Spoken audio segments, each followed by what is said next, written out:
Chapter 35. The Meeting. Honouring Man. When Lamech of the lowlands got close to Enoch, he bared his head and chest and bowed to the ground before Enoch. But Enoch immediately went straight to him and said to him, "Listen you, my beloved brother Lamech.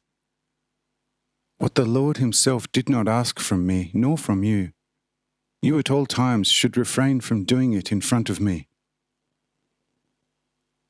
For if I come to you, I'm not coming for you to honour me as if I was a second God, but I come to you only in the pure love of the Lord, who is to all of us a most loving Father, and I'm coming as a true brother to you.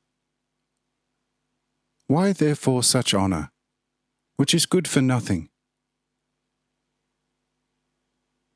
But I say to you, let us mutually avoid such honouring, otherwise we ourselves will become the creators of evil times.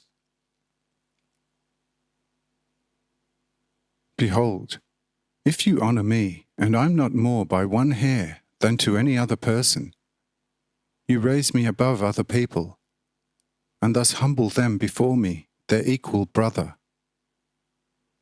The people will for some time endure such humiliation, but then one after the other will begin to secretly ask by himself, and will say, "Is this one or that one then more of a person than we are? Why does God let him receive such honour, that we must bow before him? But us he leaves in the most shameful, dishonourable lowliness. We want to raise above him and want to take away all his vain privileges and chastise him for all the many honourings which we have wasted on him. He shall learn that he is just a man like us." You see, my beloved brother Lamech, this is a true voice of human nature, which, once outraged, is more terrible than the blindest fury of all tigers and hyenas. Let us therefore mutually refrain from that wherein rests such evil seed, and the earth will blossom under our steps into a most glorious Eden of God. If not, we will stomp with every step swords and spears out of the earth, with which our later descendants will kill each other by 1,000 and 1,000 times 1,000 in ardent vengeance. We all have only one Lord, one God and a Father, but we among us are only brothers.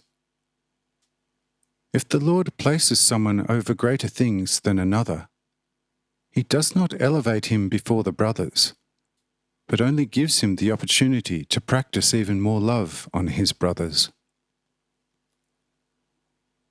But to exercise love to the brothers, one surely does not need honouring, because love is a force which always seeks to unite what is equal, but to separate the unequal like chaff from the wheat. Take well note of this, dearest brother Lamech, and you will live in the perfect order of God, and you always will be congenial to God.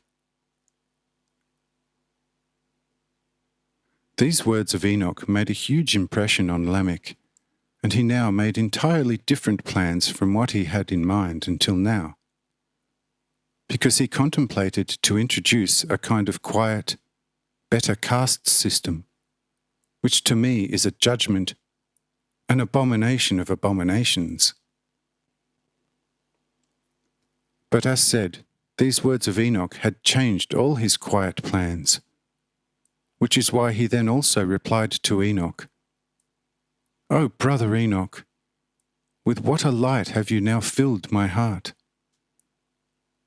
To the Almighty Lord of heaven and earth, therefore eternally, alone, all honour, all praise, all the glory and all devotion, for that he made all people as equal loving brothers." Here Lamech looked a little further in front of him, and saw at a distance of about 300 paces the small crowd which was following Enoch, who meanwhile lagged behind a little, while Enoch alone hurried towards the humble Lamech. And Lamech asked Enoch, "Brother, who are those who are following you, as it seems to me with somewhat fearful steps?" And Enoch said to Lamech, "Dearest brother, leave your brothers here and follow me, and see how gracious and good the Lord is. Come and receive them in the name of the Lord. Amen."